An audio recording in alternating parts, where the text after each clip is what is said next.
speech I'm about to give today is a speech I've tried to give 5 times. All 5 times it's been cancelled at different universities. So one time I was even given in prison to stop me giving this speech. The most recent time was York University. I was invited to give a speech on free speech, ironically. It was cancelled. Because it was cancelled, I've been invited here today by citizens of York who still want to give me an opportunity to have my free speech. So today I'll give the discussion that they tried to stop.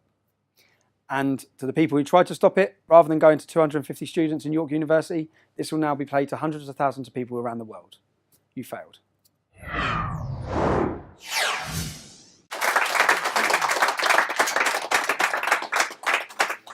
I'll start off with thanks for making me a bit taller. All right. First of all, the speech I'm going to give you today is going to be about free speech and what I'd say is exposing the British police state. I'll start off telling you about where I'm from. Most of you already know. I'm from Luton. Luton is rated as one of the roughest towns in the UK. It has the highest poverty levels in the UK. One of the most deprived areas of the UK. It has a lot of problems. Regardless of religion, it has huge problems. Now, I'm not here to pull the wool over all of your eyes about who I am or what I've done in my life, yeah? Because I've been no angel. I'm not claiming to be polishing my halo. Yeah? Growing up in my town, I've never seen racial tensions, which is a completely diverse town. I've only witnessed religious tensions. The town is divided between Muslims and non-Muslims. We have a population probably of 30 to 40% that are Muslim. We have 30 mosques. I could probably stand here and talk non-stop for 2 months about Islam and multiculturalism. That's not what I'm going to speak about. I'm going to speak about the British police state and free speech. And George's phone. So, the country I thought I lived in prior to starting my activism in 2009 is a very different country to that I now accept I live in. And I think that as we move through this, some of you have views on the country we're in, and by the end of it, I think hopefully unfortunately, they may change. By the end of the speech, you might view the country in a different way. I'd say there's 3 levels of activism: disbelief, disappointment, and acceptance. Everyone will go through those 3 levels. I've been through them. Yeah? I think most of you, when you start hearing the stories I'm going to tell you about the British police state, you'll be in disbelief. Then you'll be disappointed, as I was, that the country I loved seemed to hate me back. Then you'll be in acceptance, which is where I am. I accept we live in a post-free speech era. Most people give up once they get through these free processes. Pressure is something that's going to come up a lot as a tactic, yeah? And it's a reason for that. It's a way of silencing and stopping. And this may get repetitive because I'm going to talk about arrest after arrest after arrest, motivations for these arrests. I'll start off talking about how it all began, why it began. It started with a soldiers' homecoming in my hometown of Luton, where our soldiers were parading through the town. Now, I was there that day. I've grown up in Luton. I've witnessed Muslim demonstration after demonstration after demonstration. On this day, I witnessed large numbers of Muslims attacking our soldiers, spitting in their faces. One of the soldiers' mum's face, they spat in her face. And I watched the police reaction, the way they policed it. They didn't search them, they didn't stop them, they didn't put cameras in their faces. They actually protected them. They arrested members of our community who were outraged and angered by what was happening. Now, if we go to the first video here, this is just a quick snippet of a protest in Luton. These are the things I've witnessed growing up.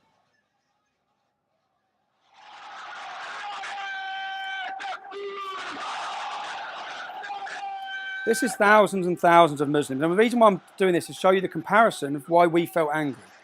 These men, many of them have got faces covered, some have got balaclavas. Translated, what they're saying is about killing the Jews. Yeah? Killing the Jews. Marching through the city centre, kill the Jews. Okay? No opposition from police. Nothing. So, in response to the soldiers' homecoming parade, I organised a demonstration in support of our armed forces. Now, the police tactics on that day, bearing in mind I've seen the way they police their community, we were kettled, we were stopped. There'll be a little video here now. Hands in pockets, feet. I remember having to take my shoes off in the town centre. The police locked us. They locked our community in. My auntie had to piss in the street. She had to urinate in the street because they kettled us in for 3 hours. Now, these are tactics that would never happen to Muslims. It would never, ever happen to them. They would not use this against them. So it became more at the start about equal rights and unfair treatment. That's what really electrified everyone, was how are we being treated like this? My friend this day, I have a friend called Isaac, his picture, a little black lad called Isaac, lost his front teeth, a police officer on a horse, walked past, and there's actually a video of it, went past and smashed his teeth out. All we're trying to do is support our armed forces. So their tactics from day one. So when we've done this first demonstration as the United People of Luton, straight after that, police raided 14 houses. One of the houses was mine, my mum's house. This was the first time, there'll be many times, this is the first time they went to my mum's house. They went on public order charges. Now, if I stand here and scream, yeah, they can arrest you for public order offence. That's all it was. They fabricated these charges. They went to 14 people's houses. They picked people from each estate, pretty much, yeah? And that's a tactic to install fear. When they went to my mum's house, we had another demonstration planned a week later. I wasn't at home. I've stayed away until the next demonstration. I've gone to the next demonstration.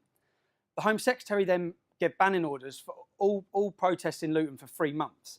The 14 people that have been arrested, the police gave bail conditions. You're not allowed to enter Luton Town Centre 24 hours a day, 7 days a week. This was the first time I'd witnessed fraudulent cases against people in order to restrict bail conditions in order to limit their freedom. Yeah? This was the first time. So after the second demonstration, I contacted the police to hand myself in. Obviously, you've raided my mum's house. I must have broke a law. You want to see me. We don't need to speak to you anymore. So they didn't need to speak to me because the Home Secretary had given them powers which they were literally just trying to give us via bail conditions anyway. These tactics work. Do they scare people? Yes, they did. Even my close friends at the start, yeah, Tommy's been arrested. Everyone's been arrested. It puts fear. And we had a third. That was the second demo. We had a third demo planned. On the day of the third demo, there's a lot of problems. It was all getting highlighted to the whole country what was happening. We had a third demo planned, but we cancelled it. My cousin Kevin that morning, Kevin Carroll, many of you may know him. Kevin was about 40 years old at the time. 6 o'clock in the morning, he's been raided. I remember getting a phone call. I was laughing at the time. I found out that Kev's been arrested. And he had been arrested, and this is where they choose the dates. So he'd been arrested on the day of our third demonstration. The offence he'd been arrested for was the original Soldiers' Homecoming, when Muslims were screaming in our armed forces' faces. Kevin, on camera, called them wankers. That's it. He's never been arrested in his life, never been in trouble in his life, lived a straight life his whole life. Here he is getting dragged out of bed at 6 o'clock in the morning, taken through the courts for calling terrorists, because most of them now are in jail for terrorism, for calling them wankers. That same day, and they held that arrest for that date to prevent the third demonstration, but which we'd cancelled anyway. That same day, I'm driving in my car. Police pull me over. I'm arrested on suspicion of driving a Ringer, a stolen vehicle. Yeah? The vehicle I had was on finance from brand new from Vauxhall. Okay? It was a straight, legit car. Yeah? And they arrested me, they seized my car, and they raided my mum's house. So this is the second time in a number of weeks they've gone to my mum's property. They raided my mum's house looking for number plates, they said. 2 weeks later, all charges dropped. Now, what have we done? What's happened for police to be coming into my family's house twice now in a number of weeks? What have we done? We've organised a protest to support our armed forces. That's it. That's what started it. Charges drop. Charges drop will become a common theme in this case, in this story as well, because time and time again, these charges that are fabricated are just dropped. Yeah? Again, 9 months after the United People of Luton, the English Defence League, many of you may know, it sprung up, it spread like a wildfire across the country. 9 months into the EDL, we had the first demonstration for the Scottish Defence League planned. I've gone to Luton Airport. I'm flying out to Edinburgh. I'm arrested by Special Branch. I'm held by Special Branch on a charge of criminal damage. I'm then taken to a police station. 30 police officers have come from Yorkshire. The crime is criminal damage. You know, on the top of these hotel room doors, the little metal connector. At a hotel that I've stayed in Leeds, £30 criminal damage was done in the hallway to a door. I apparently fitted the description of the man that had done it. So 15 police officers at my wife and kids' house with machine guns, 15 police officers at my mum and dad's house, seized all electrical goods. Their warrant said they could take electrical goods to see if I'd booked the hotel. Yeah, this is what it was all about. They took my dad, 65 years old. This is the third time they're in my parents' house, my family's house. And this is all pressure. It's all intended to get your family distraught, upset, And it works because, as any of you could imagine you started expressing your political belief against something, and in 3 times your mum's door's been kicked off. Your wife, when I lived in that house, when they come with machine guns, my daughter was at the nursery. The lady who ran the nursery was 3 doors up. My wife wouldn't take the kid to nursery again after that. It works. My wife was crying, coming home, crying her eyes out. It works. And it is political. And so this charge of criminal damage, Yorkshire Police had come down. I was due to speak at a demonstration in Bradford about grooming. Grooming at this point was still hidden. The police's tactic was still to hide it. No one knew about it. Yeah? We were talking about it. The police officers that come down from Yorkshire, when they bailed me on the criminal damage charge, they bailed me. My bail conditions were not to contact the EDL. Yeah? Not to send an email. These were all bail conditions put in. The bail date was the exact time. I had to go to a police station at the exact time we were due to protest in Bradford. Yeah? This had nothing to do with a criminal damage at all. Yeah? This was used as an excuse to get in my house, seize my computers, get intelligence. At the same time, when I come home, my wife said, one police officer spent 6 hours at that file. Because their warrant didn't allow them to take paperwork. So instead, what they did is I had the files which were all to do with my properties and businesses, where one officer wrote everything down. So I thought, what are they doing then? I was confused with what they're doing now. 3 weeks later, once the demonstration had passed, charges dropped. Yeah? So is that okay? No, for me, no, it's not. You've raided my house, you've scared my family, you've intimidated us, and then you've just dropped the case, completely dropped the case. I put a complaint in through the IPCC, the Independent Police Complaints Commission, asking them how you got warrants into my property, how you were able to do this. What turns out, and what I said, I made allegations against the police. I said, I believe it's politically motivated. I believe the date you've chose to arrest me is because I was joining the Scottish Defence League. I believe the bail date you've chose to give me was to coincide to stop my political activism. I believe all of these things. They've admitted all of them. When this goes out online for the Rebel TV, you'll see all the evidence, yeah? They accepted it all. Yeah, you're right, we did. It was illegal. Our officers will be sent on training courses. This will be done. And it's like the knock-on effect. I don't think, unless you're, no matter what side you're on, when you're getting raided and the effect it has on my mum, on my parents, on the embarrassment on the family, and then just to be dropped. This was the 3rd time in 9 months. 3rd time they've kicked the doors off. We continue. I come out. If you want to go through YouTube, you'll dig up. As soon as I got out of the police station, I'd have made a video about this. Everything I'm saying will correlate, and there'll be evidence and videos to tell the whole story the whole way through. 3 months later, boom, my door goes in. 6 o'clock in the morning. By this time, I've become publicly known and a target. People want to kill me for what I'm saying, for speaking the truth about Islam. 3 months later, doors go in. I run down. I was quite relieved to see the police because I wasn't sure who it could be. When I saw the police, it was a Luton police officer, and the first thing he said is, "I'm sorry, Stephen." I said, "Don't be sorry, you've got your orders." He said, "We're taking your wife." And I'm even getting emotional if you think about it. So they arrested my wife, who was 6 months pregnant at the time. I'm getting now. Sorry, I'm embarrassing. Yeah. She was 6 months pregnant. She went for an 8-hour interview.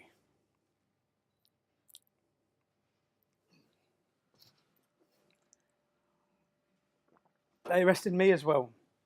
We were arrested on tax evasion and money laundering. My wife sat a 6-hour interview where she was told she was looking at 7 to 8 years in prison. When I come out, she was broken and begging. The cases were from this, they froze my assets. At the time, I had 2 businesses. I had 7 properties. For a young man, I was successful and doing well. My passion was making money. But then the reality for me was it didn't matter how much money we make or how much we want to move into nice areas. The problem will be left to our children for the next generation if we ignore it. What have I done? This is the 4th time of arrests. What have I done? I've started speaking about Islam. That's it. What have we done? What has my wife done? She's done nothing. Now, we were rebailed. My wife answered bail, and so did I, every 6 weeks for 3 years. And every time, so waiting all the time for the case, waiting all the time for the charge. They closed our businesses. They put us on a restraining order that meant you're allowed £250 a week to live on. Now, if you spend over that £250 a week, you get 18 months in prison. These orders were brought in to deal with terrorists. They were being put on us for speaking about terrorists. I'll be honest, out of everything I've dealt with over 8 years, this was the most difficult thing to deal with because it was something getting punched, getting aggression, I could deal with that. This was impossible to financially live and have any ambition to do anything. This lasted for 4 years, this restraint. 4 years. It's unheard of. No charges brought. I had no charges brought. So this innocent until proven guilty. The Labour government passed these new laws where they didn't need a crime. When they come in to arrest us, they didn't have a crime. They're looking for one. They didn't have a crime. And when I say they went back through, they forensically investigated everything I'd done in my life, going back 10 years. And when that didn't work, they forensically investigated everything my mum and dad had done. Everything my wife had done, everything her brother-in-law had done, everything my cousins had done. In the middle of all this as well, I've gone to football. And as I said, I'm not here to pull the wool over your eyes. I'm not here to lie to you. I've made mistakes in my life, as everyone does. And as a young man, I did. I went to a football match where I was arrested on another charge. I was arrested outside a football stadium, and for nothing related to football. And I was that charge was subsequently dropped. When I answered bail for that charge, they said that I swore outside the football stadium. 2 police officers said I swore. Yeah, I thought, well, that's nothing. Yeah, I was taken to court. Then it became apparent why. I was convicted for swearing outside a football stadium. The headlines in the newspapers were I was convicted of a football hooligan riot. I was convicted apparently for calling them sheep shaggers. Yeah? Luton were playing Newport, England versus Wales. Yeah? It was a football match. Now, what became apparent when I was prosecuted and convicted, they produced a map. This map showed, which when this goes online, you'll see the map. This map showed where I was and wasn't allowed to enter for the next 3 years. I was not allowed to step in the Muslim community. They actually drew a map around it. I was not allowed in my town centre on Saturdays. I was not allowed in the train station on Saturdays. So here you had, again, this is the first chance I'm seeing that you are limiting where I can and can't go, and you're using football legislation to do that, yeah? Which has got nothing to do with football legislation. But you've used it. This happens again, time and time again. And anywhere, so now I can't work. I can't go to football, which was my passion as well. I love football. I can't work. I can't go passion. This tactic of what they wanted to do actually backfired because it made me the most dedicated leader to the English Defence League they would ever get. Because that was what I had then, yeah? And I was angry. I said, if they didn't do this restraint, if they didn't arrest my wife, if this didn't happen, I wouldn't be standing here talking because I never would have been able to continue leading that movement and live a life. But because they took my life, I had the movement left. So it didn't really work. Even for example, I was getting married 2011. The night before the wedding, all the men go for a meal, yeah? All the men meet up. We had a meal booked for 32 people. These are just little things. It may not seem like a lot, but it's anywhere and everywhere you move, they pressured. I booked a restaurant in a place called Billy's in Harpenden. Harpenden is a beautiful little English, wealthy area, yeah? In comparison to Luton. So people from Luton will go to Harpenden for a nice time, yeah, to get away from Luton, yeah? Now, we had a table booked. The afternoon of the thing, I get a phone call saying, sorry, we've cancelled your table, from the owner of the restaurant. So what do you mean you cancelled my table? She said, we've had the police in. So I said, look, just wait there, I'm coming to see you. So I went to see her, I walked in and see her, and she said, you? I said, yeah, because I've been going to this restaurant for years. Now, the difference is, in this restaurant, this is a completely, exclusively white town, yeah? There's no black people there. Most of my best friends are black, right? So people in this town would remember. I've been going there since 17, 18, 19 with my group of friends. So the manager said, you're always in here. I've had the police in here telling me there's loads of far-right racist troublemakers and there'll be trouble here tonight. We'll have to have police on duty. I said, I'm coming for a meal. I'm just coming for a meal with all of my family from the night before our wedding. So it didn't work because once she met me and she knew me, and my cousin used to work in the venue, so I spoke to her. She allowed us to have the restaurant, but every little place that they could employ a little bit of pressure. And we haven't even started yet on where it goes. So I was ready for threats.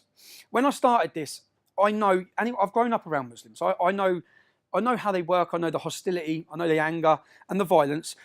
I ended up getting 6 Osman warnings. An Osman warning is a government warning saying that people wish to kill you. That they have intelligence that someone's planning to murder you. Yeah, I could deal with that. At this time, 6 Muslims were arrested with guns, bombs, IEDs on the way to blow up the English Defence League. Yeah, they were in prison for 30 years.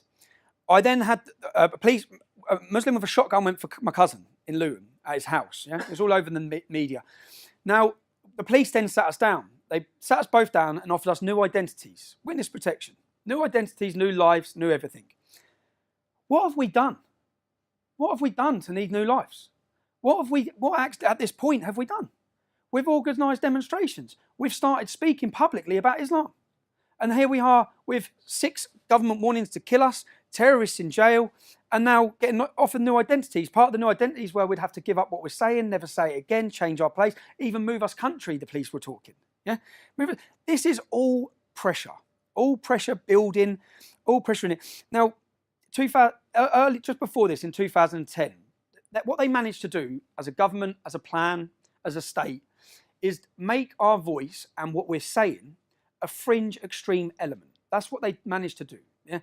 That's what they were trying to do. In 2010, I had a meeting set up with the third biggest PR company in the world who had contacted us, who had meetings set up in New York to meet members of Congress. So I flew to the airport, I landed at JFK Airport. I was arrested as soon as I landed. I was held for 6 hours. I was told straight that the British had asked them not to let me in. Now, why don't they want us let in? Because our message may go mainstream if we're set with influential people. They're managing, no one who's influential in this country will sit with us, will listen to us, will talk with us. The political correctness is that powerful. It's a different story in the States. If we're talking the truth, a politician will sit with you. So that's where we were at. We were going to meet members of Congress. They stopped us.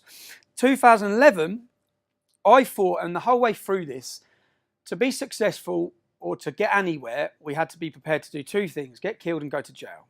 Because if we weren't willing to do that, then no one would have listened anyway, because no one would have heard what we're saying. So 2011, I decide, I know I'm not getting in America, so I think I'm going anyway. And I think I'm morally right to go. And I'm going with a warning to America of what's happening here. I go. I get in on my friend's passport, insanely enough, on September 10th. I get home. 6 weeks later, I'm arrested by British police. I'm remanded, instantly remanded, into Wandsworth Prison. Now, in comparison, there's one Muslim in the UK who has used their sibling's passport twice to try and join ISIS. I didn't try and join ISIS. I went to New York for 2 days. If I'd have known I was going to get 10 months in jail, I'd have gone for at least 2 weeks. But I ended up getting imprisoned, and I spent 22 weeks in solitary confinement because my life had gone so chaotic. I was neglecting my family. I was English Defence League, English Defence League, English Defence League. That's it. Yeah? And then I had a chance and a time to think about the effect it was having, where we were going, what we were doing.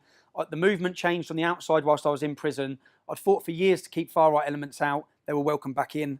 I then had a time to evaluate. I'd made a decision during that prison sentence. And the reason why I talk about this prison sentence is because to get around their laws, because you're only allowed to spend 28 days in solitary confinement because of your mental health issues. Yeah.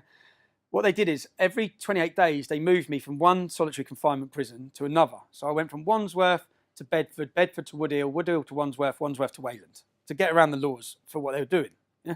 Now, when I was in Woodhill prison at this time, for me to walk from here to there, for me to get taken out of my cell, they locked the whole place because they were fully aware he'll get killed. Yeah, because our prisons are like radical training camps for Muslims. Now, I had a visiting room where my wife would come and see me. I was the only man in it. It was twice as big as this. I felt like Hannibal Lecter. Yeah? But I felt safe. Which is what mattered. I felt safe because I knew no one was going to get to me. I then come out of prison. I've made the decision I'm leaving the English Defence League. Lee Rigby's killed. Lee Rigby's murdered, which changed everything again for me.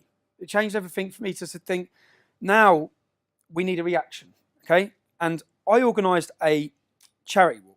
Now, you'll see the footage now of the... Some of you would have already seen this. We'll see the footage of the charity walk. Get back. Arrest him for assault. Arrest him for assault. Arrest him for assault. Arrest him for assault.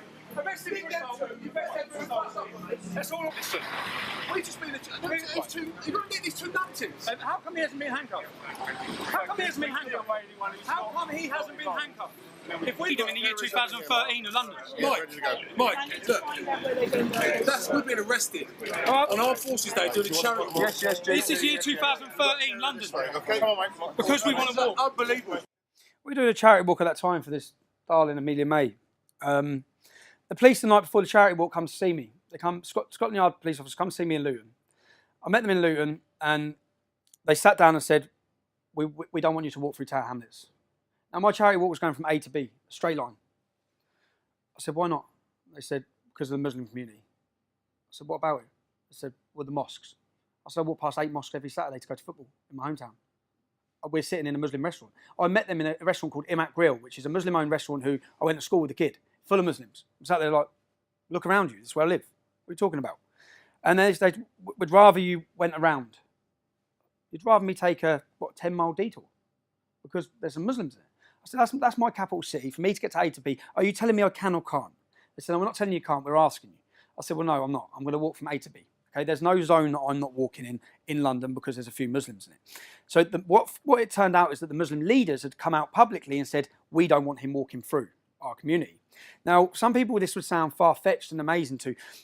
I'll go back to another story. So in Birmingham, we were holding a demonstration. Now, I read online that a Muslim had hit a police officer with a brick and he'd been arrested. I then read on one of the Socialist Workers' Party websites, chat forums, that 200 Muslims with the imam had turned up to the police station and they'd told him they better release him. And I read that the man was released without charge, yeah? Now, I didn't believe it. So now I've had a meeting with Birmingham Police, the hierarchy, about a demonstration. And I've run it by the copper, our liaison officer. And he said, yeah. I said, what? What, you let him go? And he said, well, look, we have to weigh up a situation, Tom. Yeah? If those Muslims would have rioted in Birmingham and it would have spread to Bradford, to Oldham, he said, we could have nationwide riots over one man, over an arrest. I said, that's insane. I said, so who's in charge of the law in Birmingham? Is it you or is it the imam? I said, it's the imam. It's not even you. So when you see this, if I'd have walked through Tower Hamlets, they've already been warned. It was in the paper. They've been warned by the leader of the East London Mosque. We will not control the youth. Yeah? They've been warned of a riot. This is Aldgate. That was at Aldgate East Border. So Tower Hamlets is say there. Yeah, I get to hear they let 2 men walk in front of us who assault us. Now they'd have thought we reacted to it. We didn't. It was a pure setup. I guarantee those 2 men are police. They worked for the police. They'd done that to then arrest us. I'm then arrested. Now, this is where the collusion comes up. The Crown Prosecution Service are supposed to be independent from the police. So the police would arrest you, gather the evidence, put it to the Crown Prosecution Service. They decide if you're arrested. Now, you can watch the long version of that video. We are walking, we get attacked, we are then arrested. Right? Now, you've already been wrongfully arrested. We're charged. I'm then charged by the police, taken to court 3 times. Why? Because as soon as I was charged, the police gave me bail conditions not to enter the borough of Tower Hamlets. I spent over 6 months not being allowed in the borough of Tower Hamlets. The minute those conditions were released, what I said is that the police are creating, at this time, our argument was you're creating a Sharia zone for people who oppose Islam. You're creating a zone that we're not allowed to walk through. And as soon as my bail conditions were off, I said, I'm bringing the English Defence League to Tower Hamlets. Yeah? But in response to it, I organised a demonstration to go to Tower Hamlets. The Home Secretary, our now Prime Minister, they imposed conditions saying we weren't allowed in Tower Hamlets. We went to the High Court. Even at the High Court, the police put the charges against myself. We went to the High Court, and their argument was, which they admitted in court, we're not worried about the English Defence League. Yeah? What we can't control is the reaction waiting for them. So what we're going to do is we're going to limit your freedom, what you can say, where you can protest, when you can protest, because mob rule works. Yeah? Unfortunately, it works. They're going to smash everything up. They're going to write, we can't do that. I'm then arguing, it become an argument about the police. I'm then arguing the police saying that after this demonstration, I'll come on my own and protest in Tower Hamlets if I want to. I won't bring the English Defence League. I'll come on my own. Straight after that demonstration at Aldgate East, I was arrested. I was arrested and charged because my speech went 6 minutes over the allotted time. I was then given bail conditions not to enter the borough of Tower Hamlets. So all of these tactics of keeping cases going, of fraudulent arrest, is all to limit where you go and what you're doing. Right, I'll show you another video now. So I had, bearing in mind, 6 weeks prior, Muslims have been arrested in a car with guns and bombs on their way to kill and target us. I get a phone call from my family saying there's a car full of Muslims following us. Yeah, and my family would have been spotted. I took my kids to a party in Luton. I walked in the party, I saw the ginger convert, Roger Ibrahim Anderson. He calls himself Ibrahim Anderson. I grew up with this kid, yeah? He's now in jail for ISIS terrorism. Now, I walked in, I saw him. He was on his own with his kids. I'm with my kids taken to a party. I looked, nothing happened. I thought, sound, he's with his kids, I'm with my kids. 10 minutes later, when the other dad said, mate, you need to look outside. I've looked outside, there's about 60 waiting up. Big bearded mullahs, So then 6 of them have come in. I've gone into the kitchen when they've come in. I've given my kids to the woman and say, look after my kids. I've gone into the kitchen. I was trying to find something to protect myself with as they come in. Police have come from everywhere. Yeah. So from this, they've seen members of my family. Yeah. They're then following the members of my family weeks later. I get a phone call saying that they're following this. So I said, I'm on my way. So I'm in town. I jump in the car. I'm racing 100 miles. I'm racing as fast as I can to get to the road. I come screeching into the road. When I come screeching into the road, they're all standing outside. And then you'll see a video now. You'll hear the Muslims are all there. Play the video. It's hard to see because it's on old camera. You can see all the silhouettes up here. They're all shouting, come on, come.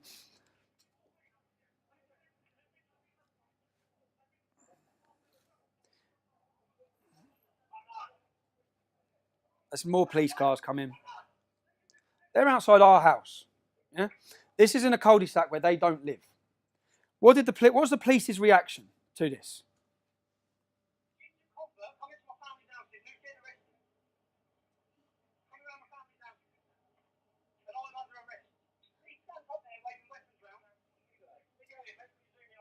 They arrested 3 of my family. I was held for 36 hours. They got an extension. Now, I'm thinking, 6 weeks ago you caught someone on guns and bombs. This is the same group, yeah? What were they coming to do? What did they have on them? So I'm sitting there thinking, I wonder what you found. I get through to my police interview and I ask the police officer, what did you find? Straight away, what did you find? What did you find? She went, what? You haven't even searched them, have you? You didn't even search them. Have you arrested them? They were not arrested. They were not searched. In the end, there was about 20 of them. We were held. Now, this just shows the pure double standards and lesson. And when she said, why would we have searched them? I said, I told you, they had weapons in their hands, standing on the grass. That's how blatant they are. Yeah, they don't care. They had weapons in their hands. And they said, well, we didn't know that. I said, I know there's a video because my neighbour was videoing it. I know there's a video of me telling you that. Yeah, they went and raided the house looking for the camera. They went to the neighbour's house. So I come out, make all this public. Next, so bearing in mind, when they arrested me and my wife, we've been on bail conditions for 3 years. I'm charged. They didn't charge my wife. I'm charged. I'm charged with tax. I'm taken to court. Their whole case of why they've done this, they say I owe them £137,000 tax. That would mean me not paying tax on about 300 grand, wouldn't it? I did have a business that was turning over quite a bit of money at the top for those few years, yeah? It took 20 minutes in court for me to produce, for the evidence to be produced. I owed them not a single penny. Bearing in mind, they've closed my businesses. They've destroyed my shop. They've destroyed everything we're doing. And then within 20 minutes, we got not guilty. After this, I'll explain the mortgage case. I then had a mortgage case where I was charged with mortgage fraud. Between me and my wife, we had 7 mortgages.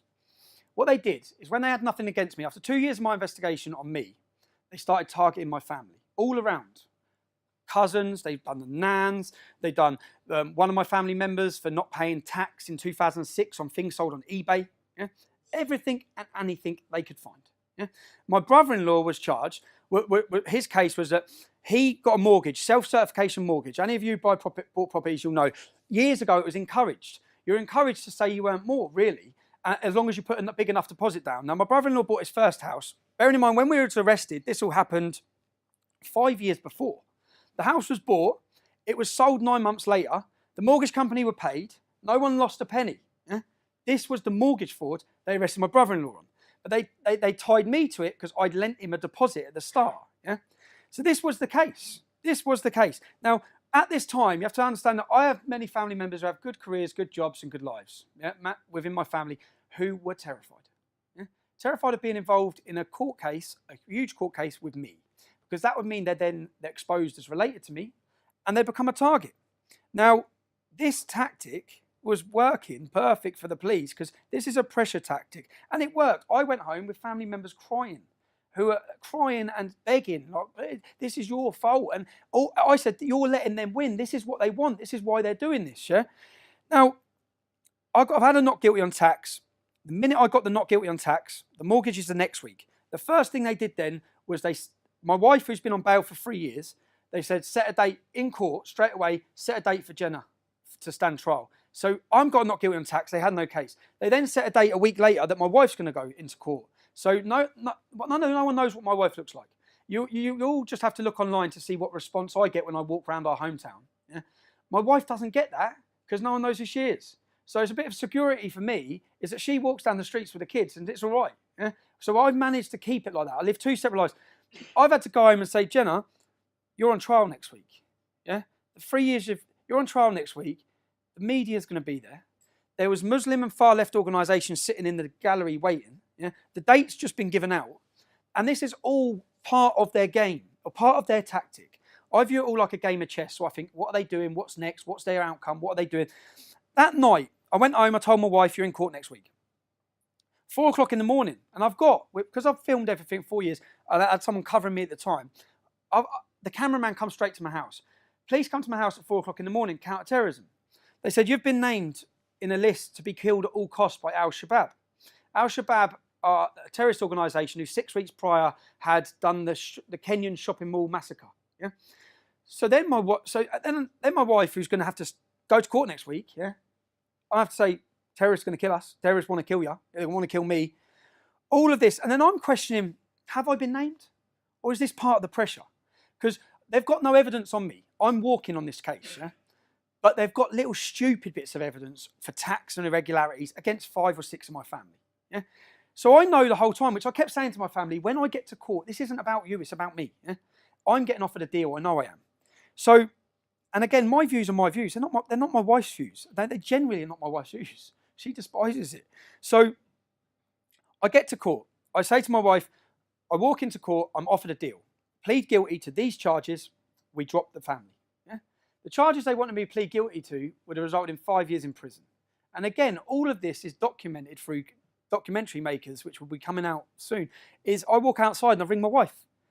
I say, look, I've been offered a deal, I'm getting 5 years, but don't worry, everything's dropped against you, blah, blah, blah.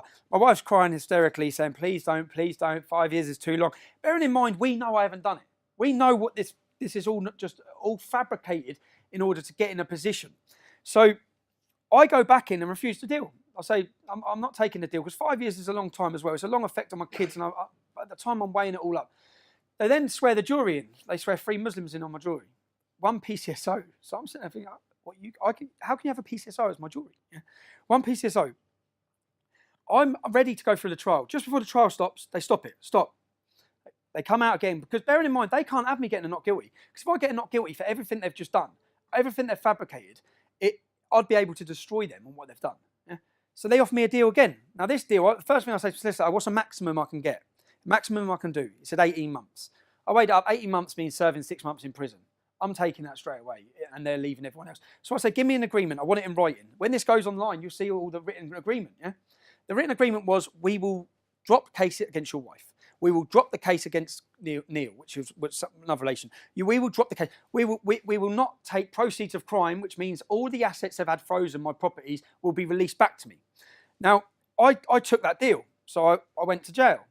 I got 18 months. Bearing in mind, what the crime was that my brother-in-law filled a mortgage form out wrong. The mortgage company didn't lose no money. No one lost no money. I'm then taken to Wood Hill Maximum Security Prison.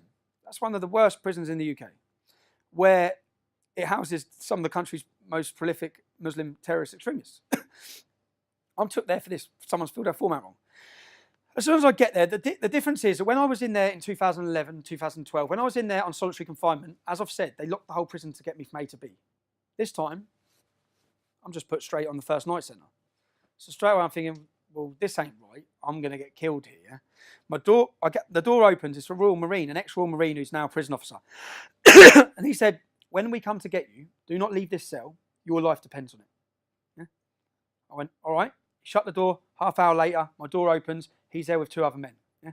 You're going B-wing. I said, I'm not going anywhere. Yeah? He stepped straight in. If you don't go, I'm going to arrest you. So he was giving me a way out. I said, arrest me then. Yeah? He arrested me, took me straight to the way you get arrested. You go to the block. Yeah? Took me straight to the block. When he's talking to me, he said, you know where they were taking you? I said, where? He said, you know the 6 that are in for planning to kill you, that got 30 years? I said, yeah. He goes, they're putting you with them. He goes, Rach, I've got the name. I don't think I put the name in my book. The woman who, because I checked who made the decisions afterwards, the woman who made that security decision to put me there, like even that screw that told me, he said, she'd have been done for corporal manslaughter. Yeah, she would have got done because you'd have got killed. But you're dead then. Yeah? So there's no help. So the next day my solicitor's come to see me. This is in the prison. So I've gone to see the solicitor. I've sat down with my solicitor. Afterwards, there's a waiting room like this. The door's open on the waiting room. I've seen the beards straight away. I got locked in the room. Yeah? I got locked in the room and violently beaten up and battered. The Sun newspaper run a headline saying, like it was funny, Tommy gets done. Yeah? Tommy gets done. And it was Muslim. So I lost my teeth. I was beaten up. And they're supposed to be, that cannot happen. There has to be a duty of care in prisons for prisoners. You're not allowed to put, if someone's from one gang and someone's from another gang, they're not allowed to be near each other. Yeah, that's what they do. You're putting me, the most prolific and hated man from Muslim terrorists, because I've committed blasphemy and criticised their prophet, and you're giving me on a plate to them. The only thing that I was lucky was that I could tell by the Muslims, when they locked me in the room with them, they didn't know I was coming in. Because their faces looked like, oh my God, he's in the room with us. Yeah? And then it just went off. But if they'd have known I was going to be in that room, they'd have had Chivs, they'd have had Blaze, they'd have been waiting, and I wouldn't be here. Yeah? But someone pulled strings to do that. Someone pulled strings to put me on B-Wing. Someone pulled strings the next day to put me in there. Someone had to, it can't be explained, and I'll get onto other prison sentences where exactly the same happened. I'm then taken to Winchester Prison, luckily, because by this point, my family on the outside are contacting MPs. There's a campaign on the outside to try and keep me safe from people complaining and contacting across the country. I was getting letters, legal privilege letters coming in where people were sending letters to their MPs, going to their MPs, saying what's happening to him in there. Yeah. So then I was moved to safety of Winchester Prison. I say safety. I still have a few problems, but there's not as many Muslims in that area of the country because it's a local Cat B. Now I was in there, coming to the end of my sentence. I get a visit. Which I think is a legal visit. I sit down, there's two men, younger than me, smart, dressed in suits. We're from a secretive organisation based in Scotland Yard called the Met Intelligence Bureau. Yeah? The Met Intelligence Bureau, and what are your plans when you get out? Because when I left, I made it public I opposed the far right. They were trying to sell this to me that if you help us, if you want to do your country a service, then you will be helping us by uniting the right. Yeah? Uniting the right. When you get out, basically, we want you to unite the right. We want you to get close with Britain First. We want you to work with Paul Golding. We want information. We want this. Be their grass. Yeah? Be their informant. They want their words. We want control of the anti-Islam reaction. So if there's a terrorist attack, they want control. They want to stop any, which we are going to see in this country, unfortunately. They want to stop any far-right attacks, yeah, by uniting it and having their man at the top. Yeah? So I said, so hold on. I shouldn't be here. You've terrorised me to stop me leading the EDL. A doesn't know what B's doing, yeah? And now you're asking me to help you. I said, and stupidly, they said, well, what are your plans when you get out? And stupidly, I explained, you've froze my assets. Now, when I get out, luckily, I've had 7 properties. Yeah? I had them when I bought them all when I was young. The market went well. They were in loot, and I think like last year, they went up 20%. I've been lucky. When I get out, I'm selling the properties. I'm getting back in the building game. That's what I'm doing when I get out. I said, you will not hear me talk about Islam again. Because that's how I felt at that moment. Being in prison, away from my kids again, away from my wife, I thought, I've done with this. I'm done with it. I then get out of prison. I'm walking out of prison, I get a licence. My licence conditions, bearing in mind I'm in jail supposedly for mortgage fraud, my licence conditions are not to contact the EDL. So EDL got to do with mortgage fraud. That is the clear, and again, all of these things will be put into the video. It's clear that this was a political case. It's clear that everything that's happened is political. I then say to my probation, my friend Paris Okai, he died of a drug overdose at this similar time. Yeah? And I wanted to go to the funeral. And for this funeral, there would be 1 or 2 people going that were EDL. Now, if I associate with EDL, I'm recalled. So I said, there's going to be EDL people there. You can't go. I said, I can't go because I can't. It's mortgage fraud. This is the thing, the little things. I've then rang my solicitor because my assets, which I've agreed already in a legal documentation that I signed to go guilty, that you're releasing all my stuff. Yeah. I then contact my solicitor and say, I still can't use banks. I've been out of jail a number of weeks. My assets are all still frozen. What's going on? My solicitor receives contact from the police, and I've got the letter saying I now have to pay them £325,000 or I do 4 years in jail. Yeah. And I said, how can they do that? Because what they're saying is they opened up a proceeds of crime criminal lifestyle investigation. But I've pleaded guilty under an agreement that wouldn't happen. Yeah? Because otherwise I wouldn't have pleaded guilty because you didn't have a case. At this time, we will not charge Jenna Lennon. At this moment, charges will not be brought against Jenna Lennon. That was the one word, at this time. So that was at this time. We're no longer at this time. I'm like, What? So you can now you're trying to take. So they've added up the equity in the properties, and we're taking it. That's it. So we're taking it to court, and we're taking it, or you do 4 years in jail. I get a phone call from MIB, who saw me in jail. Yeah? Agree to work with us, Tommy. This financial problem goes away. Yeah? This is the dark side of a state. I hear Jihadi John, yeah, and I heard Cage saying he was persecuted, they targeted the family, they done this. They probably did. Yeah? And it hasn't made me go cut people's heads off. So there's no justification what it's made him go and do. Yeah? I've never felt anything like that. Yeah? But I fully understand where we're going with the deep levels that the security services will go to get people in positions. Because what happened then was I went to court to argue, how can you do that when I pleaded guilty? The judge actually sided against the police on 325,000. He then decided to take 125,000. I walk out of court. I'm contacted by the police straight away. The court order's been given. I've been given a legal documentation. I've got to pay 125 grand. We'll make it so you pay £1 a month. You'll never have to pay that money. Yeah? I said, I'll pay the money, man. I'm selling the house. Piss off. It's not happening. Go away. Yeah? What they thought was they'd had me in checkmate position, yeah? Where I ain't going to want to give them 125 grand. I'm going to give them information or agree to work with them. Never happening. That's why I said I'm not going to be anyone's bitch or grass. It's not happening. I've actually got now, thanks to a donation campaign that was put up recently, I've had a country's top QC go through this case. I've got it in black and white documentation, which will soon be put to the courts, that everything they did was illegal. That the money they took off me was impossible to do. Yeah? If it's any consolation, I've been told, the judge, the prosecution, and the defence all got it horribly wrong. Well, that's a mistake. That's not a mistake. You got me in a position where you had me, where you thought I'd work for you. This is where it gets worse. I'm then driving in a car, and all of this again, I've got the documentations, I've got the interview tapes. I'm driving in a car, I'm pulled over, three cars block me in. You're arrested for burglary. Burglary, house burglary. House burglary. Now, many things I've been or done, or people would assume with me. Yeah? Burglary? I'm then bailed, and at the time, I'm trying to work this out. I'm out of jail a month. I've got another 8 months left on licence. And I'm thinking, when you're on licence from prison, if I fail a drug test, yeah, for your arrest on burglary, they drug tested me. If I'd have failed the drug test, I go straight to prison for 8 months. So in my head, I'm thinking that's what this is about. Yeah? I then get released on bail. I get home. My wife says, Winchester Prison's been on the phone. You've left property there. So I get the number. I've still got the number. Yeah? She gives me the number, 0207. I thought, that's not Winchester, that's London. I ring the number. Tommy, it's Ollie from MIB. Yeah? The predicament you're in. I'm not in a predicament. He said, you are.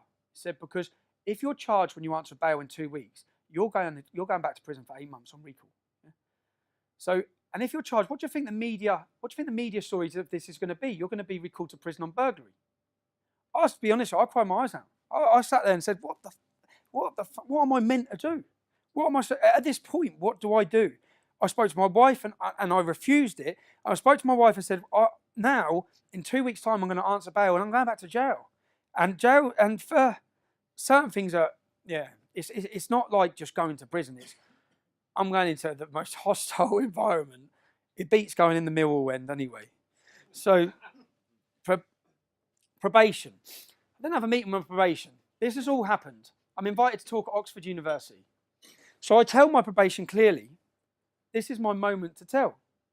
I'm going to tell them everything you've done.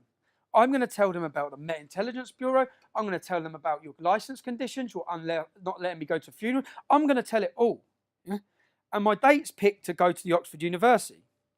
4 days before I'm due to go to Oxford University, I take my children swimming, I get home, police are waiting. I'm recalled to prison. The reason they gave, someone tweeted me saying they're going to rape my mum. Their name was 1488 Hitler. Yeah, so it was a Nazi. It wasn't a Muslim, it was a Nazi. I get as many threats from them inbred Nazis as I do from Muslims. Yeah. So 1488.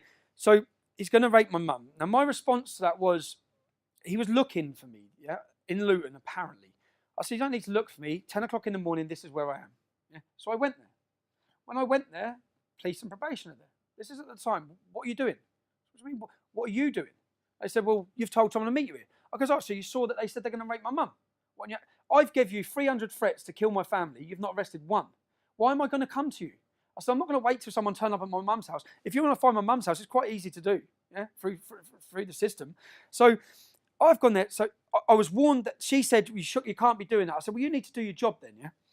They then used that. They held that. 4 days before I'm due to talk, I'm recalled because I sent that tweet. No threats, no violence. They said that I put a risk situation where if the man would have turned up to attack me and someone would have tried to prevent it, I've risked that situation whilst on licence. So anyway, I'm recalled to prison. I'm standing there. The police officers, again, every time I've come into dealing with police officers, they've been good. Yeah? It's not them. It's not the. I always say this. Anything. I don't have anger against British police. I have anger against the people pulling the strings. So I've explained to the police officer my experiences in other jails. Can you take me to Winchester? Because where I live, my local prison's Bedford, where I'm in immense trouble here. Yeah, if you take me there.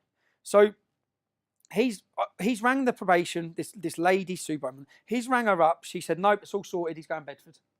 So I've been then taken to Bedford prison. I've walked into Bedford prison. I've looked at the first reception man. Remember, this is my local prison.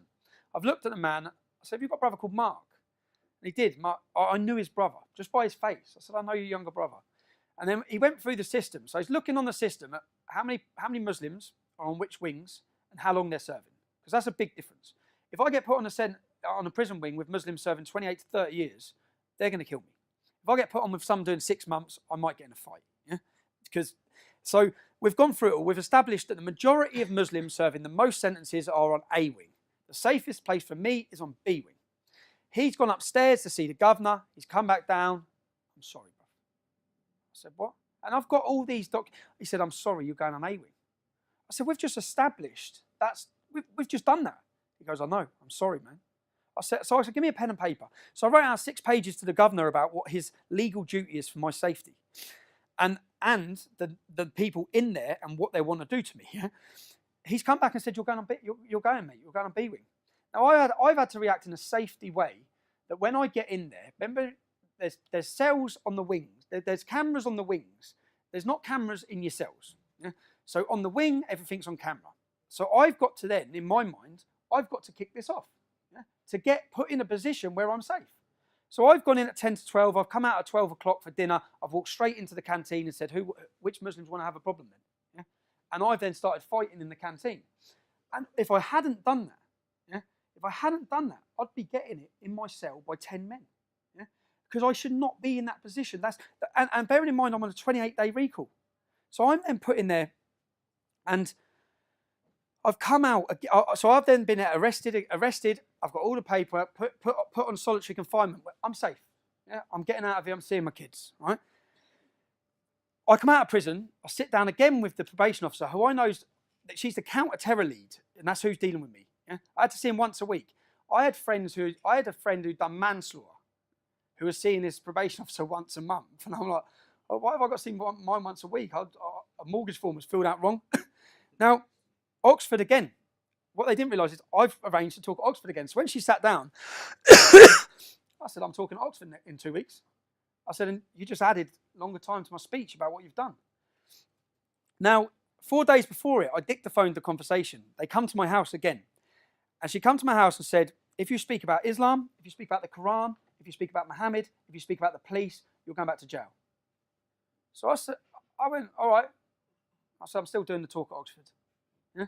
Now, if you watch my speech at Oxford University, I come out and say, the speech I wanted to give you, I've not been able to give you. I can't give it. Go dig it up. I said, what I'm going to talk to you about today is my life. And I didn't mention Islam, didn't mention the Quran, I didn't mention police. Yeah? Because I wasn't allowed to. And I said, that's free speech. And you can watch and see that at the start of my Oxford speech. And I said, yeah. Now, after this, I'm due to talk at the House of Lords on the 22nd of July. 22nd of July. Room booked. I'm giving a speech at the House of Lords about this. Yeah? I've managed to get a friendly acquaintance in there who's going to let me tell the story of free speech, let me tell the story of the police state, let me tell this story. 8 days before I'm due to talk at the House of Lords, guess what? I'm arrested. I'm taken to Luton Police Station. A fat police officer, huge, come in and said, we can work. We can help you. You can help us. I've done this for counter-terrorism. I know I've got 8 days left of my licence. Yeah? 8 days. So in 8 days, you can't do anything. So I don't care. Yeah? Do your best. You've got 8 days. I'm sitting in Luton Police Station. I'm taken to Peterborough Prison. I'm not even given the reason why I'm recalled. I'm taken to Peterborough Prison, And again, this is when I come out of prison each time. I come out of prison, so I'm not going to break any laws. No, I'm not going to get in trouble again. I'm not going to do anything. I'm not going to put my children through this again. And here I am twice in a situation again where I'm having to kiss my kids goodbye for something that I ain't done. And 8 days I'm recalled for. My license runs out on the 21st of July. Yeah? They held me past my license. They held me to stop me talking at the House of Lords. And this was all in the papers. It was all at the time. He's been recalled. And guess what happened when I'm recalled? So I'm recalled. I tell the prison when I get there, you know who I am, lock the door for 8 days and open it. Yeah? Because if you put me out there, we all know what's going to happen. I'm telling you, I'm in fear for my safety. Yeah? I'm telling you that. Right? That's what's going to happen. Put me straight on the wing. They put me on the wing with 4 Muslims who at the time, again, I've got all their names and the case that they were on. They cut a man's nose and ears off. They stabbed him to death. They're on the wing with me, 2 doors up. I walk out and I didn't go off my instinct. What I did in Bedford, the reason why I didn't go off my instinct, because I thought if I can try and ride this out for 8 days, if I do something like I caused trouble, I'm going to get longer. I want to get home. Yeah? I'm then standing on the wing and a white lad comes up to me, puts his hand over his mouth. He says, "You're going to get done with boiling water." Yeah? In prison, they put boiling water with sugar, throw it in your face. It's called napalm. Takes your skin, takes your face off. Yeah. So I said, "All right, who's going to do it?" There was a Somalian kid at the door. He said, "The Somalian." I'm then looking, where's the boiling water machine? Where's the boiling water machine? I don't give the man a chance. Yeah. This was on a documentary called 24 Hours in Police Custody. I walk over, before he has a chance to turn around, I'm hitting him. Yeah? I'm not waiting for that moment. And I shouldn't be in that position because I've already told you that's going to happen. Right? I'm held. I explained the situation to the prison. I told you what was going to happen. We know what was going to happen. I've prevented it happening. Yeah? I'm released from prison. This is where it changes. Their tactics of targeting me for years, targeting my wife, targeting my mum. Change of tactics. Change of tactics now is the kids, in front of the kids. Yeah? So I then go on holiday, 2-week holiday for my wife and kids. I land at Luton Airport. The police are waiting at the airport. They arrest me in front of my wife and kids. Got 3 suitcases. They leave my wife there at midnight. I'm arrested for a racially aggravated attack on the Somalian who was going to do me with boiling water in prison. Yeah? I'm then prosecuted. And by this point, I mean, I've given up. I've given up fighting because they can do what they want, and I know they can. Yeah? At this point, a friend in Canada set up a campaign to get me the best legal representation that money can buy. And it was for the first time ever, people donated in a huge way. Yeah? And I had the best legal representation. So I went to this court case. And when I was arrested, first of all, the clip that they showed me of me walking over and beating up this Somalian, the clip that they showed me was literally just that. And what I said at the time is, you need to cut 20 seconds before and 20 seconds after. You'll see the man stand next to me talking to me. You'll see him come up to my cell afterwards. Yeah? You'll see that what I'm telling you is correct. We hold on. They're not answering requests from the solicitor's office for the footage. They've only got that little snippet bit. When we get to court, we haven't got the footage of the 20 seconds before or after. Yeah? Luckily, I had a QC who tore it to pieces. He said, "Where's the documentation? Where's your computer system?" They wouldn't give us the representation from the computer system that would have showed them I was in fear for my life. I walked on that case for a not guilty. If I hadn't had that legal representation, I'd have been sent to prison again, in a position that they wanted me in, where my life is in danger. I've tried to give this talk about these issues so people can hear what they've done and what's happening. I've tried to give this 5 times. Edinburgh cancelled, Durham University cancelled. Each time I've got somewhere booked in to give it, pressure's been put on to cancel. Why? What have I done that warrants this? Again, that's what I'll ask. What is it I've done? I speak about Islam. I tell the truth. I'm honest about it. That change of tactics from my wife to then my children. You've had the arrest in front of my children. Now, my daughter was moving to the bigger school, yeah? So I had to sit her down in the summer and I had to tell her who Tommy Robinson is because she didn't know. Yeah? She's never heard of the English Defence League. So I sat her down and I went through saying, "Darling, when you go to big school, people might mention this, they might mention that. They might talk about me going to prison. I've been in prison." It's all news to her. She thought I was working away. Each time I went away, she thought I was working away for the prison sentences. I'd ring her every day. Even when it was building up to Christmas, I said I was helping Santa to my young kids, and I'd say, "What do you want made?" And I'd get the present that they wanted made, dropped there every week. So then I'd say, "Did you get it?" So they were thought it was all that. So I've had to then say, "Look, I've been in prison, darling, but you have to understand that I didn't do anything to be in prison. warranted me being in prison. Now, that must be hard for a child to understand. The next video I'm going to show you is from Cambridge. I've gone to Cambridge with my children. Is that the next video? I'm not having an interview. I've already told you. So you're telling me what? I've told you already. Yeah. Are you going to leave? So hold on. Are you going to leave immediately? I'm with my children, and you're telling me I have to leave immediately. Are you going to leave? What? You're going to get a Section 35 dispersal notice. Okay, we'll give you a 35 then. Tell me for what? I'm with my children. I'm with my children. Stop, get that thing in my face. I'm not being interviewed by you. Right. Tell me why. You tell me why. No. You'll get it on the form. It'll be explained to you. Tell me why I have to. I'm going to get a form down. Tell me why. Listen, No, officer. When I'm take that camera off my face. I'm not being interviewed. This isn't Crime Watch. I'm with my children. You're telling me I have to leave. Yeah. Why? Why? Because there's likely to be disorder. Get off my hand. Don't assault me. Tell me why. Tell me why I have to leave. Stop shouting at me. So tell me why I've got to leave. It'll be explained to you when you get yourself. How are you drawing a jurisdiction to where I do and don't go with my kids? Tell me. Tell me the reason. Shush! I'm trying to talk on my radio. Hold on, you've told me I've got to leave. Just trying not to take your hand away from him. He's touching my hand. I'm minding my own business. I'm minding my own business. You've come off the street to where I'm having a private drink with my family, and you're telling me I have to leave. I can't hear you, mate. I can't talk. We're upstairs. Tell me why I have to leave. Mate, you know this is ridiculous, yeah? You're from Luton. You know this is ridiculous. Tell me why I have to leave. At the end of the day, the boss has authorised a Section 35. But we've already cleared it. Why? I'm with my kids. You haven't cleared it with the boss, have you? I'm with my children. Decision, mate. What sort of law? You're going to drag me down the street without What sort of law in a free country tells someone where they can... Mate, so the decisions be made locally. What sort of law tells a man with his children he has to leave a city? What is that about? Right. What is that about? What is that about? Freedom, democracy, Britain. What's that about? Quite simple. I should be. Do you want me to explain it? Tell me why then. Tell me why. The situation is, because of the lessons we've learnt in the past, we know that if certain groups stay within the city, I'm then with it my causes children. violence, okay? I'm with my children. Unfortunately, a city I'm with my manager family. makes no difference. Same Why rule doesn't for it? everyone. Because if we It's make not the same one rule rule, for everyone. don't shout. There's loads calm of people down. from Luton If in you want me to explain it to Yeah. you, then I will. But you're going to keep it calm. Yeah, go on then. Situation is, because of the fact that there's going to be a likelihood of violence if a group stays here from this match. You really think me and my 3 children are going to commit violence? Tell me the truth. What I'm saying is, do you think that? Listen, What you're behaving now says yeah. Well, no, because you're coming up to me and my kids on a day out. You're being I'm with aggressive. No, You're you're being aggressive. coming up to me. Finger at my face, so you'll get Don't hit my yourself hands. arrested. Don't hit my Going, hands. you'll get yourself You're arrested. hitting my hands. You're pointing in my face. You've come up to me. I'm with my family in a pub. You've come up to me. Look at the scene you're making. Scene I'm making. Who made the scene? Go outside. I'm with my family. You're going to get arrested in a minute. Why am I going to get arrested in front of my kids? So you want to arrest me in front of my kids because what?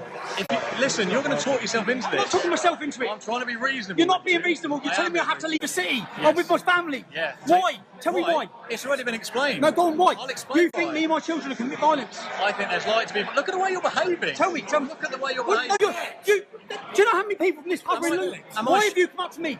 Pardon? Why have you come up to me? You're part of a group. No, I'm not part of a group. I'm with my 3 kids. What group am I part of? You're with a group of people who have been identified as potentially being involved in violence. Are you for real? Yes. My daughter is 5, my son is 7, and my daughter is You're 9. not setting a very good example to them at the moment. You're not. You're meant to be a British police officer. Who are you serving and protecting? Who are you serving and protecting here? Shouting at me. Who are you serving In and a minute, protecting? a form's going to come. You're going to be given it. If you stay, you're going to get arrested. Who are you serving and I protecting? haven't got to answer this. Chris, This is not who an are interview. you serving and This is protecting? not an interview. Your job is to serve and protect. Who are you serving and You protecting? don't need to tell me I've seen my job. Place is gone. He said, the other Luton I'll be where he said we're going to have to go. Who are you serving and protecting? I'm not playing this little game with you. It's not right? game, mate. It's I'm in- out with my children. You're I'm going to out be with my given a children. dispersal notice. I've explained it to you. I'm not doing it again. When the officer gets here, you get the form. If you stay, you get arrested. It's as simple as that. I'm the area manager for a security company. Oh, yeah. The group that you're throwing out have been in the Prince Regent today Yeah. with their children. Yeah. Caused no problems at all in there. They come in here, spoke to my head of security. He's saying that they've not Shall I have a chat with you away from this side? No, away from you. Come and talk away from this side. Why? You're filming. Because you don't want people hearing the truth. I don't want to talk to No, you. you don't want to anymore. hear. You're being No, stupid. she's telling you. Like, she's telling you she's seen my family all day. say that. Mate, what are you doing? Say that. My 3 kids are here, bro. Say that. So what are you doing? What are you trying to square up to me then? She's telling him we've been in here all day.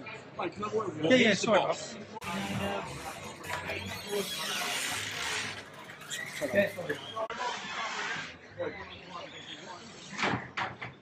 I've already said you're not been good as gold or I know, bro. That's my missus and all. Your missus, yeah. Fair play. Respect her. Because she's just told him straight. I've told the cop that you lot have been. He's been sound as a pound, mate. You lot haven't been any trouble. I know. No aggravation whatsoever. Even your friends. I don't know if they were your friends at the time. They're not friends. They're not friends. But they've been no trouble either. We're not, girls, we're not getting forced to leave. We're not. You alright? Sit down. My jacket. Where's your jacket, darling? Spencer, where's your jacket? No, Mason. Oh you shit, left he's yours just in brought the the car. jackets down. Have you got his jacket? Do you think you can set a good example? Yeah, yeah. That's all. Poppy didn't bring No, he's looting. He I know doesn't he agree is, but it's with us. embarrassing. Go get your jacket, Spencer. No, he's here. Mate, he's on that side. I'm on the side. You know, you've got to go one side.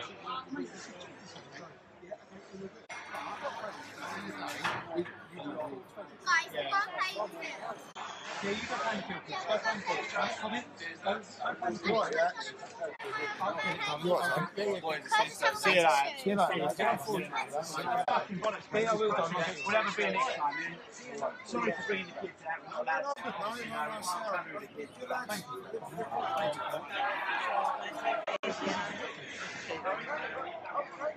Please, mate, I agree with you. I mean, it's not like you haven't been abusive once or anything, so I don't get All it. this is every angle they can get. Lee, I'll shout you, brother.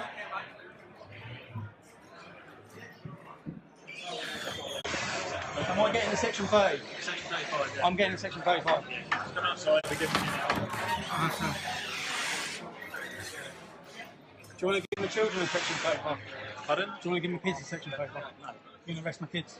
You'll get arrested if you carry on. It's not What do you mean I'll get arrested? Who's got 35? So we're going to get an escort of 5 kids to this station. 5? Look how many police officers there are here. I'm out with my 3 children. I'm out with my 3 children. I'm out with my 3 kids.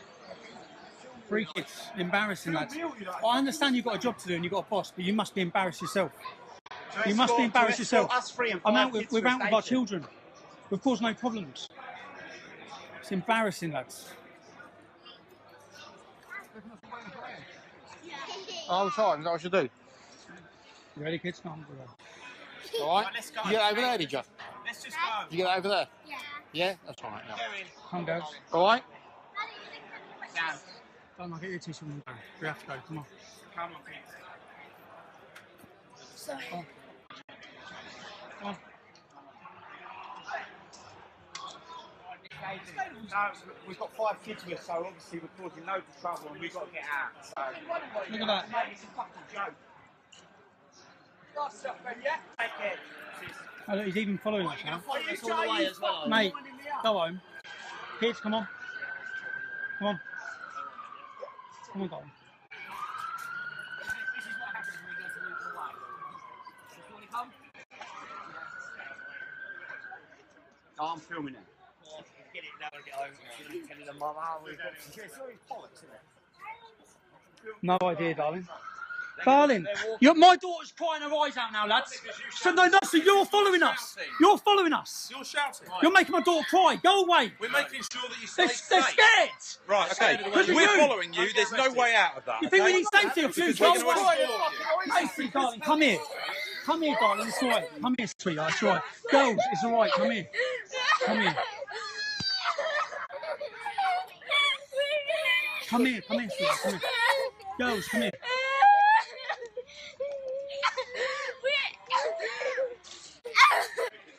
You've terrorised my family. You've terrorised my children. You have terrorised my children. No, you've terrorised my children. Stop following us. You've terrorised my children. You've terrorised my children. They're kids trying to watch football. You've terrorised them. You've caused this, you bully. You horrible bully. Who's swearing? Who's swearing? If someone come up to you with your kids, if someone come up to you on a day out with your children and told you, if someone come up to you with your children, get arrested, yeah, in front of my kids, of course you would, you horrible. Why are you following us? Go away! Kids, it's alright. It's alright. It's alright. Why don't you, someone? What? Bells is right. Bells. Macy, come in. Macy, relax. You're scum. You're scum. You know it. Look at them. Look how scared they are. You're horrible. Go away. Stop following us.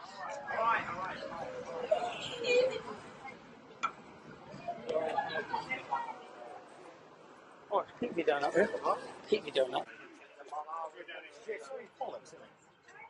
I can film you as well, mate. So. My daughter's crying her eyes out now, lads. So no, you're following us. You're following us. Katie, Katie. Katie, stop, come on. Come here, darling. It's right. Come here, sweetheart. I'm in a restaurant with 3 of my children, with my 2 friends and their children. Police officers have come. You can watch the longer version of that. The links will all be put online. They come in and said, we're ordering you to leave the city. Leave the city now or be arrested. In Cambridge. Why have I got to leave the city? What do you mean leave the city? What sort of law is that? I'm having a Saturday with my kids. Yeah? Are you going to leave the city? We're going to arrest you. So I think, I don't want to get arrested in front of the kids. I'll leave the city. So I walk out to leave the city, then they follow us with the camera. Then they follow us with the camera. My children become hysterical and scared. Yeah? I said, you're scaring my kids now. Right? My youngest tried to run. The car nearly hit her. Yeah? That's only when they stopped. They were following us. You can't stop us following you with a camera. Yeah? Now, this is, again, a tactic that it hasn't worked. Nothing's worked. Nothing's stopped me. Nothing's stopped me talking. I think some of them be scratching their heads, whoever's pulling the strings, thinking, how has he done that? How has he survived that prison sentence? And how is he still rabbiting on? Yeah? But my daughter, my eldest daughter, who I've already explained all these things to, she said to me the next morning, Daddy, I get it. I said, what's that, sweetheart? She said, the police. Because she's witnessed it. Yeah? And the next time I took my youngest to a Luton police, I took him to a Luton football game after this. When we went past the police, she grabbed my leg screaming and crying. Yeah? I haven't done that to her, they have. I've shielded my family, my children from everything that's happened, even from my politics. I don't speak to my children about Islam. They're children. They don't need to hear about Islam. The school, unfortunately, teaches them about it. So I've gone to the Euros. I've gone away to the Euros to watch football. I've got to France. My wife's rang me up. Police were all over the house. What time did they go to the house? 3:45. Right? Kids getting in from school. Police meat wagons at the house. What are they at the house for? They're at the house I return. The next video you'll see. So I go to the Euros. I spend 2 weeks in the Euros. My mum at the time is ill. I get a phone call saying she's been rushed into hospital. So I come straight home. I come home from the Euros, and you'll see this video now, if you can do that. The video, yeah, this one. But basically, I've been ordered by the UK Football Police in Europe Yeah. to serve you the summons. To come to my house like this with my fucking kids up. Listen, You take the fucking piss. Listen, I understand. This is bullshit. I know, You come to I know. what's the need for you to come dressed like that to my house? I understand. What's the need for you to come dressed like that to my house? Get out of my house. You've given me the sofa. Get out of my fucking house. Thank you. You take the piss. Get out of my house. Thank you. Get out of my house. You come to my house, it's bullshit. You've been summoned for Yeah. court tomorrow I morning. don't give a shit what I've been summoned for. for- I've for done nothing wrong. I've done nothing Yeah. wrong. If I've done nothing wrong, what's the need for you to come to my house like that? I know you're upset. Upset? Your fucking kids are sitting up there looking at you. The kids Fucking... don't want to hear it. I do. Well, what are you here for then? Have a go at me. What are you here for? Don't want to hear it. What are you here for then? I know you're upset. No, I'm not calm down. They take the piss. There's no need for you to come dressed like that to my house when I've done nothing wrong. Other than to intimidate me and give harassment to my family. That's why you're here. That's why you're here. Calm down, Steve. No, how can I calm down? I've done What are you here for? a football ban and all that. I've done nothing wrong. He's back now. I've done, yeah. So, yeah, so You would have tried to explain to him. explain to me. Why are you coming to my house? Why are you coming to my house dressed like that? No, all right, tell Because my kids will cry every time they see a police officer. Hey, because of what? What have I done? But we I have don't had know. this discussion before. You're not supposed to come here in uniform. You're not supposed to be here in uniform. For the safety of our family. The Not for the safety, because No, it is. you know my kids will be crying every day thinking, what the hell are the police at our house for? And I've done nothing wrong. I've done nothing wrong. Steve, I'm only You could have come dressed like that and no one says a word. I'm only taking You your can't go to court tomorrow. Now, I'm angry, yeah, about that when they come to my house. The crime, there was no crime. There's no crime. They're not saying I committed any crime. So they're coming to my house again. That's twice. So they've already been there when I was in France. They're there again to arrest me. They give me a court order for the next day. I go to court.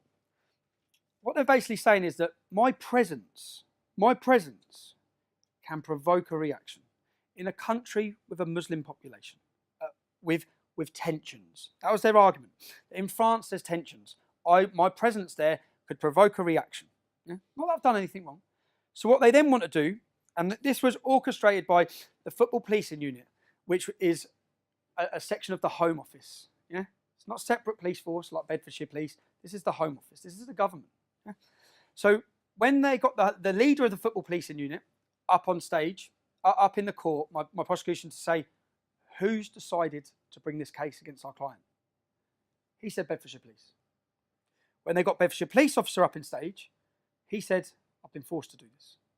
When asked in court, you've been forced to do this. Who's forced to do this? The Football Policing Unit. The man who just previously in the dock said Bedfordshire Police were bringing the case. Yeah? So then what they put in to give me was a 5-year ban. A 5-year ban of Luton Muslim community, a 5-year ban again where they failed previously to give me the same as the 3-year ban. I've got these maps that they tried to prosecute. Now, this is 1984. Yeah, the judge's summing up, which went in the papers, was this case is vague, cagey, and dishonest. Yeah, and again, what would I say the tactics are in front of my kids again? The last 3 or 4 things that have happened. You know, after that Cambridge incident that you saw, yeah, I go to Germany. I'm in Germany with Pegida. My wife brings me up crying outside the school. What's wrong? The police have pulled her over outside the school. Cambridgeshire Police have come. I am about to sue Cambridgeshire Police. I'm taking Cambridgeshire Police to the courts because everything they've done was illegal. The money that was taken off me was illegal. That case, this football policing case, where they tried to give me a banning order with no evidence or no crime. Yeah, they just wanted me banned for 5 years. They wanted me not able to leave the country when England play, etc., etc. Now, that cost me £6,000 to defend. I haven't got that back. The judge is summing up. The judge's summing up was cage, vaguely dishonest, give him back his money. Yeah. In between summing up and afterwards, the money never come. I've said, where's the money? Why haven't they paid me back the money? They've made a decision they're not going to pay you back the money. Yeah? So now I've got to go for a judicial review, another £2,000, in order to say, give me back the money. So whether they win or not in court, they win. Or the pressure or the tactic or the reason and the motivation for them doing it works. Because as you've seen, my children have been hysterical, my wife's been hysterical, my mum's been hysterical. Now, as a conclusion, which I would have been saying to the students watching this or anyone watching this at home, you have your views, I have mine. Yeah? I'm not here to force my views on anyone. That's it. If they can do this to me, they can do it to you. Is this freedom? Does this sound like a free society? If I hadn't told you the names, locations and places during this speech, you'd be thinking I was talking about Russia, China or North Korea. That's a reality. Not the land of freedom and democracy anyway. So just to recap on it, the pressure that the police state, which is what it is, the police state, the untold raids, the fabricated cases, the prison sentences, the constant non-stop harassment, the maps telling where you can and can't walk. What? And I've seen all this happen to other activists now. This isn't just happening to me. Yeah? What have I done to deserve that? Telling the truth. I've expressed my free speech. I've showed an opposition to jihad. And unfortunately, at a time we're at now, I've been proven right time and time again. Everything I said was going to happen has happened. Everything we predicted would happen. All the problems we've seen are now being seen on a national, international, global level. And to be judged, I always say history judges people. I don't care about a politician or a journalist judging me, because history will judge us. And history will judge us as the truth tellers. History will judge us on the right side. I'd issue this as a warning to anyone watching, whether you be in America, Canada. The problems I'm talking about and what's happened to me are on their way to you. This isn't going to get better, it's going to get worse. I don't want sympathy. The reason for my speech is not sympathy. The reason for my speech and to get this and so people hear it is I don't want to watch an English man stand there in 10 years and give the same speech. Thank you for letting me talk. Like that and you want to see more, click like and subscribe.